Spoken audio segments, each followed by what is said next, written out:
사사기 15장 1절부터 13절까지 말씀 한 절씩 교독하시고 마지막 13절은 함께 읽겠습니다. 제가 먼저 1절 말씀 봉독하겠습니다. 얼마 후 밀 거둘 때에 삼손이 염소 새끼를 가지고 그의 아내에게로 찾아가서 이르되 내가 방에 들어가 내 아내를 보고자 하노라 하니 장인이 들어오지 못하게 하고 이르되 내가 그를 심히 미워하는 줄 알고 그를 내 친구에게 주었노라. 그의 동생이 그보다 더 아름답지 아니하냐. 청하노니 너는 그를 대신하여 동생을 아내로 맞이하라 하니 삼손이 그들에게 이르되 이번은 내가 블레셋 사람들을 해할지라도 그들에게 대하여 내게 허물이 없을 것이니라 하고 삼손이 가서 여호 300마리를 들어서 그 꼬리와 꼬리를 메고 회를 가지고 그 두 꼬리 사이에 한 회를 달고 회에 불을 붙이고 그것을 블레셋 사람들의 곡식밭으로 몰아들여서 곡식단과 아직 배지 아니한 곡식과 포도원과 감람나무들을 사른지라. 블레셋 사람들이 이르되 누가 이 일을 행하였느냐 하니 사람들이 대답하되 딥낫 사람의 사위 삼손이니 장인이 삼손의 아내를 빼앗아 그의 친구에게 준 까닭이라 하였더라. 블레셋 사람들이 올라가서 그 여인과 그의 아버지를 불사르니라. 삼손이 그들에게 이르되 너희가 이같이 행하였은즉 내가 너희에게 원수를 갚고야 말리라 하고 블레셋 사람들의 정광이와 넓적다리를 크게 쳐서 죽이고 내려가서 에단 바위 틈에 머물렀더라. 이에 블레셋 사람들이 올라와 유다의 진을 치고 레이에 가득한지라. 유다 사람들이 이르되 너희가 어찌하여 올라와서 우리를 치느냐. 그들이 대답하되 우리가 올라온 것은 삼손을 결박하여 그가 우리에게 행한 대로 그에게 행하려 함이로라 하는지라. 유다 사람 3,000명이 에단 바위 틈에 내려가서 삼손에게 이르되 너는 블레셋 사람이 우리를 다스리는 줄을 알지 못하느냐. 내가 어찌하여 우리에게 이같이 행하였느냐 하니 삼손이 그들에게 이르되 그들이 내가 행한 대로 나도 그들에게 행하였노라 하니라. 그들이 삼손에게 이르되 우리가 너를 결박하여 블레셋 사람의 손에 넘겨주려고 내려왔노라 하니 삼손이 그들에게 이르되 너희가 나를 치지 아니하겠다고 내게 맹세하라 하며 함께 읽겠습니다. 그들이 삼손에게 말하여 이르되 아니라 우리가 다만 너를 단단히 결박하여 그들의 손에 넘겨줄 뿐이요 우리가 결단코 너를 죽이지 아니하리라 하고 새 밧줄 돌로 결박하고 바위 틈에서 그를 끌어내리라. 아멘. 오늘 본문 15장 말씀을 보기 전에 어떠한 일들이 일어났는지 지금 이 상황까지 어떻게 오게 되는지 잠시 살펴보겠습니다. 금요일날 나누었던 13장 말씀 후반부에 보면 삼손이 이제 하나님의 약속에 따라 또 말씀에 따라 태어나게 되고 이렇게 이 아이를 키워라. 이 부모님들은 지시를 받게 되죠. 그리고 후반부에 그 아이는 잘 자라났고 여호와께서 그에게 복을 주셨다. 이렇게 말씀해 주고 있습니다. 그렇게 14장 말씀으로 넘어가게 되는데 마치 드라마에서 한 10년 후 이렇게 시간의 흐름을 나타내고 성장한 주인공을 보여주듯이 삼손의 성장한 모습이 등장합니다. 그리고 딥나라는 이 블레셋 지역이죠. 그곳의 딸들 중에서 한 여자에게 반하게 되는 삼손의 모습이 기록이 되어 있고 부모님께 이 여인과 결혼하겠다 이렇게 이야기를 합니다. 하지만 당연히 부모님은 반대하게 되죠. 우리 민족의 여인도 많은데 왜 굳이 블레셋 여인에게 장가가려 하느냐. 그것은 안 될 말이다 이렇게 이야기를 합니다. 하지만 결국 삼손은 부모님을 설득하는데 성공합니다. 그리고 부모님과 함께 딥나로 향하게 되죠. 14장 4절 말씀에 보면 그때 블레셋 사람이 이스라엘을 다스린 까닭에 삼손이 틈을 타서 블레셋 사람을 치려 함이었으나 그의 부모는 이 일이 여호와께로부터 나온 것인 줄을 알지 못하였더라. 그러니까 이 상황을 지금 하나님께서 만들어가고 계신 것이라고 말씀에서는 분명하게 우리에게 가르쳐 주고 계신 것입니다. 하나님의 이스라엘 구원의 역사, 특별히 사사를 통해서 이 역사를 이루어가는 과정 중인데, 이 삼손이라는 사사를 통해서 하나님은 이렇게 그 구원의 역사를 이루어가고 계신 것이죠. 하나님의 시선으로 바라보지 않으면 지금 우리는 이 말씀을 쉽게 이해할 수 없습니다. 사사로 세워진 삼손이 이방의 여인과 결혼을 하게 되고, 또 계속해서 살펴볼 말씀들은 정말 이 사람이 나시린이 맞는가, 하나님의 선택을 받은 사람이 맞는가, 부모님께 그렇게 교육받고 또 하나님께 복을 받은 사람이라면 이런 행동을 할 수 있는가 생각해 볼 장면들이 계속 등장합니다. 하지만 그것 가운데 계속해서 이 말씀은 말해주고 있습니다. 하나님께서 이 상황을 주권을 가지시고 인도하고 계시다. 그렇게 부모님과 딥나로 향하는 삼손, 거기서 어린 사자를 만나게 됩니다. 그리고 말씀에 하나님의 영이 강하게 임했다 이렇게 말씀하면서 그 사자를 찢는 장면이 나오죠. 그리고 다시 부모님과 갔다가 이 여인을 만나고 돌아오는 길에 그 자신이 찢은 사자의 벌들이 서식하면서 꿀이 만들어진 것을 보게 되고, 나시린이 해서는 안 될 행동이죠. 죽은 동물의 사체에 손을 대고 그 안에 있던 꿀을 먹습니다. 부모님과도 그 꿀을 나누는 장면이 나오게 되죠. 결국 삼손은 결혼을 하게 됩니다. 삼손은 아까도 말씀드렸지만 계속 나시린으로서의 온전한 삶을 살고 있지 못합니다. 오늘 본문에서도 이제 보면 오늘 본문 전이죠. 14장 말씀에서 보면 결국은 이제 이 딥나의 여인과 결혼을 하면서 7일간 그 당시의 풍습에 따라서 축제를 진행하게 되는데, 이 축제는 7일 동안 술을 마시는 축제입니다. 그래서 독주를 마시지 말라는 이 나시린이 지켜야 할 이 법을 삼손은 또 한 번 어기게 되는 것이죠. 그리고 이러한 축제 가운데 함께한 30명에게 수수께끼를 내고, 이 수수께끼는 자신이 겪은 이 사자의 경험담을 통해서 그들에게 낸 수수께끼였습니다. 그들이 7일 동안 풀지 못하자 결국 그들은 삼손의 아내를 협박하게 되죠. 너희 가족들을 다 불태워 죽이겠다. 이러한 협박 가운데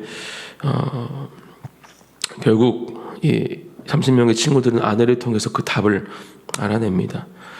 삼손은 이 상황은 결국 이 수수께끼의 짐으로써 30벌의 옷을 그들에게 줘야 했는데, 이 상황을 참지 못하고 그 분노로 인하여서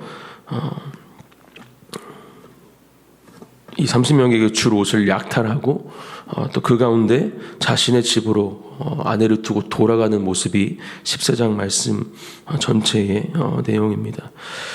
여기서도 한 번 더 하나님의 영이 강하게 내려왔다 이렇게 4장 19절 말씀에 이야기를 합니다.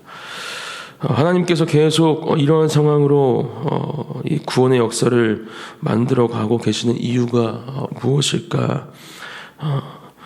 제가 금요일날 설교에도 말씀드렸지만 이스라엘 백성들의 상태는 이미 많이 안 좋은 상태였습니다. 그동안은 이 블레셋 또 이방 민족의 괴롭힘과 침략의 그러한 고통 가운데 하나님을 다시 찾고 하나님께 예배함으로 그들의 모습이 회복되어지는 모습이 있었다면, 지금 이 삼손 사사의 시대에는 그러한 모습은 없고 계속해서 이 자신을 다스린다 표현하는데 이 블레셋 사람들과 함께 살려는, 또 그 가운데에서 평안을 누리려는 모습이 계속해서 등장하는 시대이고, 그러한 시대 가운데 하나님은 이러한 방법을 써서라도 지금 이스라엘의 구원의 역사로 인도하고 계신 것을 볼 수 있는 것이죠. 그리고 그러한 14장의 말씀, 다시 삼손이 아버지의 집으로 돌아온 이후에 이어지는 말씀이 오늘 15장의 말씀입니다. 아내는 이미 빼앗긴 것으로 14장 마지막 절에 기록이 되어 있죠. 그렇게 아내를 버리고 간 삼손을 이 장인은 인정하지 못하고 그 안에 있던 30명의 친구 중에 한 명에게 아내를 줘버립니다. 15장 말씀 잠깐 보면 그렇게 자신의 아내를 두고 왔다가 다시 그 아내에게로 찾아갑니다. 염소를 가지고 찾아가지만 장인은 이미 아내는 다른 사람에게 주었다. 동생이 있다. 더 아름답지 않느냐. 이 동생을 아내로 맞이하라. 하지만 삼손은 이제 그 분노가 극에 달합니다. 내가 이제 블레셋 사람들을 내 맘대로 해야 할지라도 나는 허물이 없다. 당신은 나에게 할 말이 없을 것이다. 이렇게 하면서 여우 300마리를 붙들어서 블레셋 사람들의 이 농작물들이죠. 결국은 이 경제에 있어서 치명적인 해를 입히는 모습이 오늘 15장 말씀에 나와 있습니다. 그리고 블레셋 사람들을 또 죽이는 모습. 그 가운데 결국 이 유다 사람들에게 블레셋 사람들이 찾아오게 되고 삼손을 내놔라. 그렇지 않으면 너희 민족을 해야겠다. 이런 협박을 받았겠죠. 그리고 유다 사람들은 이 3,000명이라는 군사를 삼손에게 이끌고 가서 삼손을 사로잡는 모습이 오늘 15장의 말씀입니다. 저는 오늘 말씀을 묵상하면서 두 가지 정도를 묵상하고 또 여러분들과 그것을 나누고 싶습니다. 하나님은 하나님의 방법으로 구원의 역사를 이루어가고 계십니다. 모든 상황, 또 하나님이 선택한 사람을 하나님의 방법으로 인도하고 계신 것을 이 삼손이라는 사사를 통해서 볼 수 있는 것이죠. 나시린으로서 선택받은 사람으로서 해서는 안 될 행동을 하는 모습을 보면서 이렇게 말할 수 있습니다. 하나님은 왜 이런 사람을 통해서 또 왜 이런 죄 가운데에서 그런 역사를 이루어내시는가? 그럼 나도 그렇게 죄 가운데 거하면서도 하나님의 일을 할 수 있는가? 이 말씀은 절대로 그렇게 받을 수 없는 말씀이죠. 하나님의 주권 아래 하나님의 방법을 또 하나님의 인도하심을 우리는 하나님의 시선으로 바라보아야 합니다. 이스라엘 백성들을 너무도 사랑하셨기에 그들이 고통받는 것을 볼 수 없으시고 또 그렇게 안타까워하시는 분이 애통하시는 분이 하나님이시기에 하나님은 연약함과 부족함이 있는 그 삼손이란 사람을 통해서도 또 하나님의 방법으로 그 이스라엘 백성들을 인도하고 계시다. 분명히 삼손은 하나님 앞에 잘못했던 것들을 하나님 앞에서 그 대가를 치르게 됩니다. 이 이후에 결말을 보면 또 진행되는 말씀들을 보면 그것을 알 수 있습니다. 우리가 기억해야 할 것은 어떠한 상황 가운데에도 또 어떠한 우리가 생각하기에 보여지는 모습 가운데에도 하나님은 함께하고 계시고 하나님의 주권은 그 안에 살아 있음을 그렇게 하나님께서 인도하고 계심을 우리는 기억해야 한다라는 것입니다. 두 번째는 이스라엘 백성들의 상태를 보면서 우리의 모습을 돌아보고 또 점검하며 이 시간 우리의 모습을 새롭게 하기를 원합니다. 지금 사사였던 삼손, 이스라엘 백성들은 이 삼손의 편이 아닙니다. 3,000명의 군사를 이끌고 와서 지금 너 때문에 우리가 죽게 생겼다. 지금 우리 손에 사로잡혀서 블레셋 사람들에게 우리가 너를 넘길 테니까 순순히 우리의 요구에 따라라. 이렇게 이야기를 하고 있죠. 안일함과 편안함으로 지금 그들은 이 상황을 온전히 파악하지 못하고 있는 것입니다.